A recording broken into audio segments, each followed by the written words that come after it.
वार्षिक मूल्यांकन वर्कशीट 2022-23 कक्षा 6। परीक्षा का समय रहेगा आपका 2.5 घंटा, पूर्णांक रहेगा आपका 60 और कुल प्रश्नों की संख्या होने वाली है 24। देखिए आपको यहाँ पर रोल नंबर लिखना है, इसके बाद साला का नाम, ये सब जानकारी भर देना है। इसकी जानकारी भरने के बाद फिर यहाँ से आपको दिनांक डालना है। बहुविकल्पीय प्रश्न है, 1 से 10 तक की दिया है और दिया निर्देश, प्रश्नों को पढ़कर नीचे दिए गए विकल्पों में से सही विकल्प चुनकर लिखिए और प्रत्येक प्रश्न के लिए 1 अंक निर्धारित है। प्रश्न 1 हो जाता है, सोनू ने चींटियों की कतार के बीच में पेंसिल रखकर उसका रास्ता रोका तो कुछ चींटियां अपनी कतार से अलग चलने लगती हैं, क्योंकि इसका उत्तर क्या हो जाएगा, वो रास्ता भटक जाती हैं, वे घबरा जाती हैं। इसका उत्तर सी नंबर हो जाएगा आपका, और सी नंबर में हो जाएगा उन्हें अपने साथी चींटी की गंध नहीं आती है। तो आपको यहाँ पर ये उत्तर हो जाएगा आपका सी नंबर। इसके बाद अगला प्रश्न देखते हैं। यहाँ कुछ पक्षियों की दृष्टि इतनी तेज होती है कि वे हमसे भी 4 गुना अधिक दूरी से वस्तुओं को देख सकते हैं। ऐसे पक्षियों का समूह कौन सा है? तो कौन सा समूह है?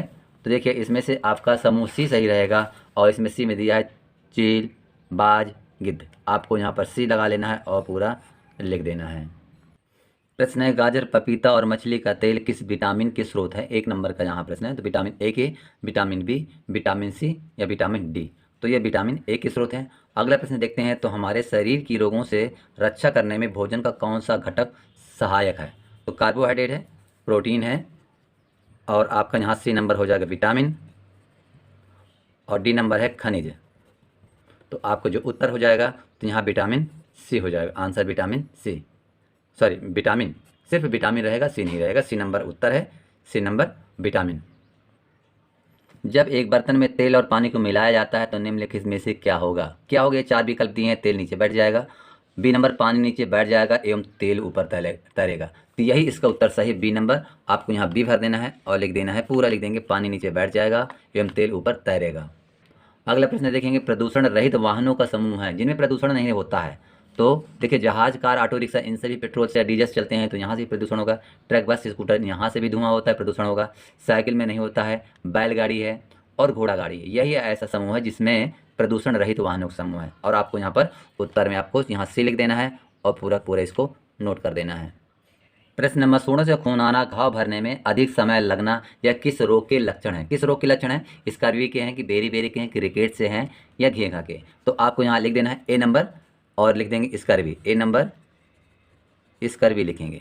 अगला प्रश्न देखते हैं। तो यहाँ प्रश्न क्रमांक हो जाता है, रेशे से तागा बनाने की विधि को कहते हैं? जो रेशा होता है उससे तागा बनाने की जो विधि होती है उसको क्या कहते हैं?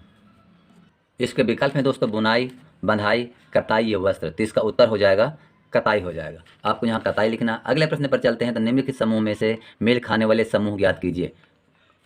मेल खाने वाले समूह, कुर्सी, पलंग, मेज, बच्चा, अलमारी।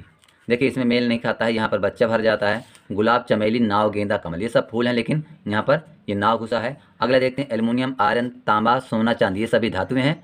और चीनी, नमक, रेत, कॉपर, सल्फेट, देखिए अलग चीज़ें हैं। तो ये जो हमारा उत्तर है तो सी नंबर सही है, और इसमें आ जाएगा एल्युमिनियम, आयरन, तांबा, चांदी, सोना। प्रश्न नीचे दिए गए कथनों में से कौन सा कथन सत्य है? पत्थर पारदर्शी होता तो बिल्कुल गलत है। सोने का तार चमकदार होता, सही है। चाक जल में विलीन हो जाता तो नहीं विलीन होता है। तेल जल के साथ विलेय है तो नहीं होता, तेल ऊपर तैरता है। तो आप अर्थात आपको जो उत्तर सही रहेगा वो बी नंबर, सोने का तार चमकदार होता है। अगला प्रश्न देखेंगे। तो यहाँ आ जाता है, उन पदार्थों अथवा सामग्रियों जिनसे होकर वस्तुओं को स्पष्ट रूप से देखा जा सकता है ऐसी वस्तुओं कहते हैं? क्या कहते हैं? पारदर्शी कहते हैं या अपारदर्शी, पारभासी या कठोर? इसका उत्तर है ए नंबर, पारदर्शी। अगला प्रश्न देखेंगे। यहाँ बीजों को अंकुरण करने के लिए निम्नलिखित में से क्या आवश्यक है? बीजों को पानी में डुबो कर रखना चाहिए, नहीं उगते हैं। बीजों को धूप में रखेंगे तो सूख जाएंगे। बीजों गीले कपड़े से लपेट कर रखना, बीजों को डिब्बे में बंद कर देना। तो आपको ये सी नंबर उत्तर सही है, और यहाँ है बीजों को गीले कपड़े में लपेट कर रखना। अगला प्रश्न देखते हैं। तो यहाँ जाता है, निम्न में से कौन सी वस्तु पानी में तैरेगी? क्या पत्थर डूब जाता है, सुई भी डूब जाएगी, प्लास्टिक से बनी गेंद तैरती है, लोहे की कील भी डूब जाती है? तो आपका उत्तर यहाँ पर रहेगा सी, प्लास्टिक से बनी गेंद। निम्न में से जैव घटक नहीं है। देखिए दोस्तों, वीडियो को अंत तक देखें, इन्हीं में से आपके ये उत्तर आ सकते हैं, और ऐसा कुछ नहीं है कि नहीं आ सकते हैं, आ भी सकते हैं। तो ज़रूर आप पूरा वीडियो देखिए और सभी प्रश्नों को ध्यान से देखिए, और इसमें ज़रूर आपके पास होने भर के लिए मिल सकता है। तो चलिए अगला प्रश्न है, निम्न में से जैव घटक नहीं है। जैव घटक नहीं है, जीवों का घटक नहीं है। तो जंतु भी देखो जैविक घटक है, पौधे भी जैविक हैं, सूक्ष्म जीव भी जीव रहते हैं, लेकिन पर्वत क्या है? जैव घटक नहीं है। तो आपको डी नंबर उत्तर लिख देना है, जैव घटक नहीं है। अगला प्रश्न देखते हैं, पौधे एवं जंतुओं में पाए जाने वाले विशिष्ट लक्षण जो उन्हें आवास के में रहने के योग्य बनाते हैं कहलाते हैं। क्या कहलाते हैं? आवास गलत है, परिवेश, अनुकूलन या उद्दीपन। तो यहाँ पर उत्तर जो आपका सही रहेगा तो रहेगा अनुकूलन। प्रश्न देख रहे हैं, बूझो गीली मिट्टी को सांचे में ढालकर मुखौटा बनाता है, फिर उसे तोड़कर उसी मिट्टी से दूसरे सांचे में डालकर दूसरा मुखौटा बनाता है, मुखौटा बना रहा था। ऐसा उसने कई बार किया क्योंकि गीली मिट्टी में परिवर्तन हो रहा था। कौन सा परिवर्तन हो रहा था? भौतिक परिवर्तन है कि उत्क्रमणीय परिवर्तन है कि अनुत्क्रमणीय है या रासायनिक परिवर्तन है? देखिए इसका उत्तर नंबर उत्क्रमणीय, चूंकि उसको पुनः दूसरे रूप में ढाल देता है तो ये हो जाएगा उत्क्रमणीय परिवर्तन। बी नंबर आप लिखेंगे। अगला प्रश्न देखते हैं, तो मनुष्य के हृदय एवं फेफड़ों को रक्षा कवच प्रदान करता है। रक्षा कवच कौन प्रदान करता है? मेरुदंडु या पसली पिंजर या अस्थि या उपास्थि? तो यहाँ हो जाएगा बी नंबर असली पसली पिंजर।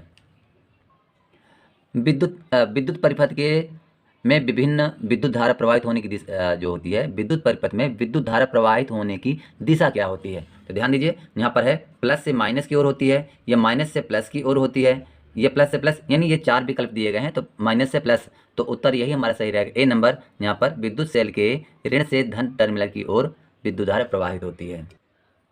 कौन सी दो गैसें मिलकर वायुमंडल को 99% भाग बनाती है? तो कौन सी रहती है? ऑक्सीजन एवं आर्गन, ऑक्सीजन एवं नाइट्रोजन। तो बी नंबर ही ये सही है, ऑक्सीजन एवं नाइट्रोजन।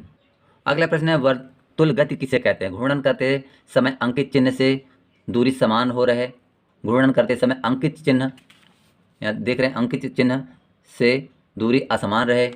और अगला प्रश्न देखते हैं यहाँ पर, ए और बी दोनों या इनमें से कोई नहीं। तो आपका ए नंबर उत्तर सही है, घूर्णन करते समय अंकित चिन्ह से दूरी समान रहे।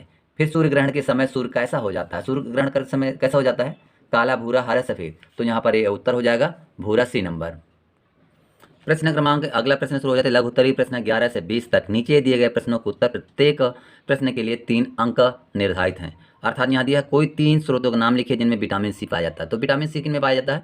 जो खट्टे पदार्थ होते हैं, जैसे आंवला, नींबू, अमरूद, कच्चा आम, संतरा, अंगूर आदि, यही विटामिन सी के स्रोत हैं।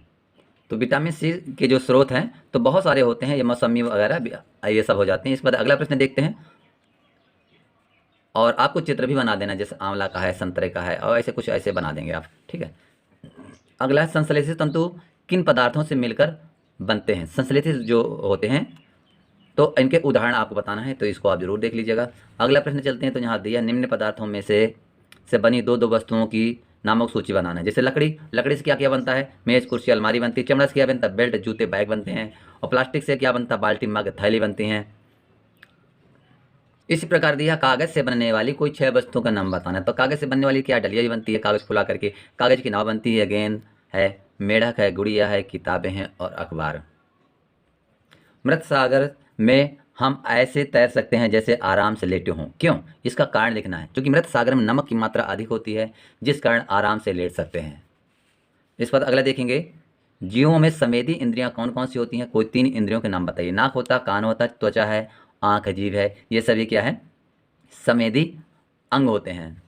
सांप के काटने पर जहर से बचने के क्या उपाय हैं? तो सांप से काटने पर जहर के उपाय क्या होते हैं? सांप के काटने से तुरंत बाद उस अंग के ऊपर नीचे कसकर बांध देते हैं और काटे गए स्थान पर चीरा लगाकर वहाँ का खून निकाल देते हैं और तुरंत डॉक्टर के पास जाते हैं। पौधों में जड़ों के क्या कार्य है? इसको बताना है। तो जड़ों के कार्य क्या होते हैं? जड़ों से पानी एवं खनिज लवण का अवशोषण होता है। पौधों की जड़ें जो होती हैं तो पेड़ को स्थिर रखती हैं, अर्थात बिल्कुल सीधा खड़ा रखती हैं और पकड़े रहती हैं। ये मिट्टी को मजबूती से पकड़े रहती हैं। मेरुदंड किसे कहते हैं? तो मेरुदंड है पीठ की हड्डियों का समूह जो मस्तिष्क के पीछे भाग से निकलकर गुदा के पास तक जाता है। कार्य क्या? मेरुदंड मनुष्य को सीधा रखता है और मस्तिष्क के कार्य में सहायता प्रदान करता है। दोस्तों अगला प्रश्न आ जाता है दीर्घ उत्तरीय प्रश्न 21 से 24 तक। नीचे दिए गए प्रश्नों को उत्तर लिखिए और प्रत्येक अंक के लिए आपको यहाँ पर 5 अंक मिलेगा। प्रश्न 21 है, विटामिन और खनिज लवण के अभाव के कारण होने वाले प्रमुख रोग कौन कौन से हैं? रोगों के नाम तथा लक्षण भी लिखिए। तो आपको यहाँ इस तरह तालिका में आपको भर लेना है। इसके बाद अगला प्रश्न हम यहाँ पर देखते हैं, तो पारदर्शी, अपारदर्शी तथा पारभासी पदार्थों को उदाहरण सहित वर्णन कीजिए। तो यहाँ पर आप वर्णन कर लेंगे। इसके बाद अगला प्रश्न देखते हैं, दो चुंबक के बीच किस स्थिति में आकर्षण होता है तथा किस स्थिति में प्रतिकर्षण होता है? चित्र के माध्यम से स्पष्ट कीजिए।